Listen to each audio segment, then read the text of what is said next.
Hey, what's up, people? This is Robert Anton, so you want to be a singer. Yeah, it's the dead of summer at the moment, and like I guess I'm just so sexy that a few people don't want me to like take off my shirt because it distracts them. So I've got on like this friggin' big sweater, in the dead of summer. So this is gonna be quick because I'm hot and I'm not doing it again. Okay. So rate 5 stars, even if you don't like it. 5 stars because I wore this for you. Some people are asking me a lot about songwriting, and I've also done 2 or 3 interviews, and you can see some of those by going to my MySpace blog. And I actually have 2 radio interviews and a feature on 2 or 3 different places on the internet. And the people who are mailing me, and also even on the interviews, they ask me about like how do I go about writing a song. And all I can say about that is that there are so many different ways. There are probably as many different ways to write a song as there are songs that are out there. But I'll tell you a few of the ways that I start out. And another thing that got me on this is right now I'm reading The Craft and Business of Songwriting. I don't know if you can see this. It's by Braheny. I like to advertise now and then if something's really good. I'm only through a few pages, about what am I? I'm up through about 100 pages.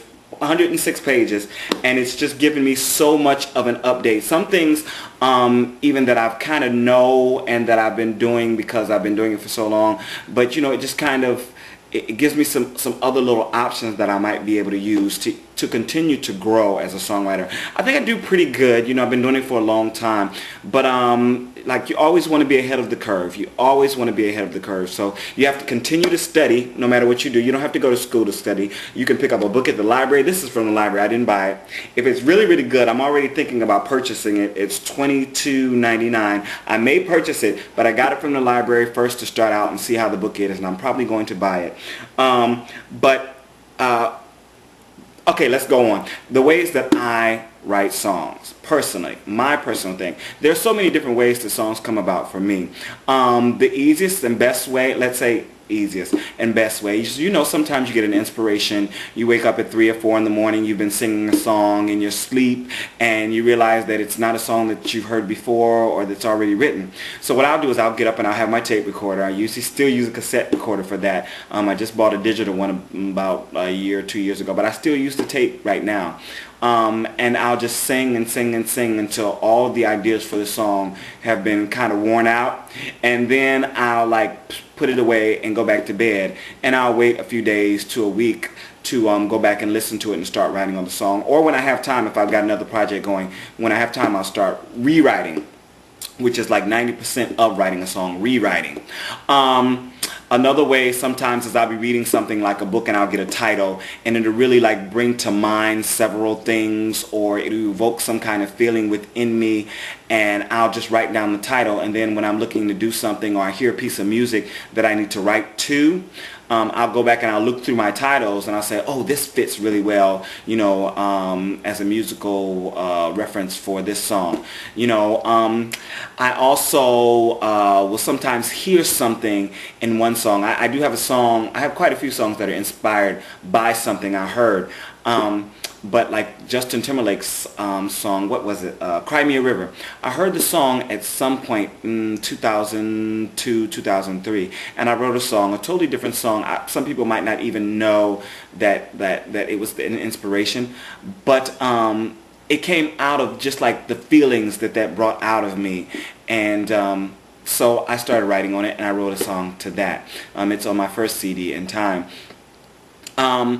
And sometimes just listening to things, just going about, I got one idea for my dance tune, Hey, the Diamond Dance. I got the idea because I was singing with a band, and we did a song under the boardwalk, but we did it with a reggae feel.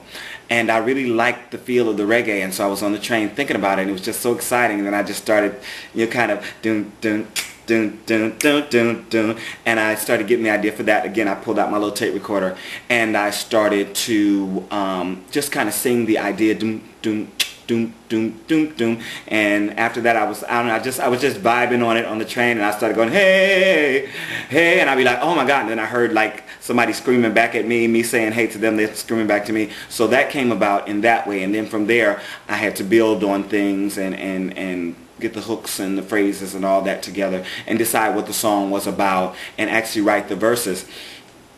So there are so many different ways that you can do it. Como se dice, I actually was in a Spanish class, and I think the first phrase that he taught us was como se dice, which is, you know, how do you say this or how do you say that? And that's one of the first things that we learned. And it just kept going through my mind, and I started writing a song that's now on Insane called Como se dice, Como se dice. And you can go to soundclick.com/Robert Anton, click on music, and you can hear some of these songs so that you can hear, like, if you watch the video and you say, okay, where did he get this idea from? You can go and see what the idea sounds like. And Como se dice was very much just an idea I got. I just had the phrase. Again, I had the phrase, and it brought to mind a little storyline, and I started to write on that, and I had someone do some music to it for me. Dancing All Night, the first song on my CD, I actually got a piece of music from London from a DJ. He sent me a few pieces, and this one immediately just caught me as like an old school dance tune that reminded me of back in the day when I used to go out dancing when I was 16, 17, 18, and what really brought me to the club, which was just that feel and that vibe and that music. And so I wrote Dancing All Night from that.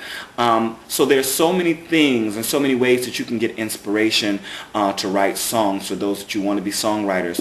I do encourage you, if you're a singer, to just begin to write things down. If you have an idea for something, just begin to sing it into a tape or a digital player. My digital camera now has recorders. Sometimes I sing into that if that's the only thing I have with me. And because you never know, sometimes you look at these big hit songs and they have 5, 6, 7 writers on it. You may be the type of person that has a lot of great ideas, but you can't really put the song together. But then you would find someone who's really good at crafting a song, who might not have such great ideas all the time and might be looking for great ideas that they can help to craft, and you would write the song together and you would share the copyrights. You might be a person that's really good and meticulous at the actual working out of everything and doing the little phrases and finishing people's lines and stuff like that. Well, maybe you'll look for an idea person who has, tapes and tapes. Like me, I have tapes and tapes and tapes full of ideas, and I just have to get around to working on them. And every time I have a project come up, I actually do go back and I listen to tapes and I say, oh, this will be great. But then a lot of times I get a new idea, a fresh idea, and I'm just like, I just run with it. So I hope this helps out for those of you who are trying to be songwriters, and even for those people who wonder how songs come about and how people actually get these ideas. There's so many ways, and it's just a wonderful thing to get that inspiration, and it's really a great thing to see it's born. It's kind of like your baby. All right, take care. This is Robert Anton, robertanton.com.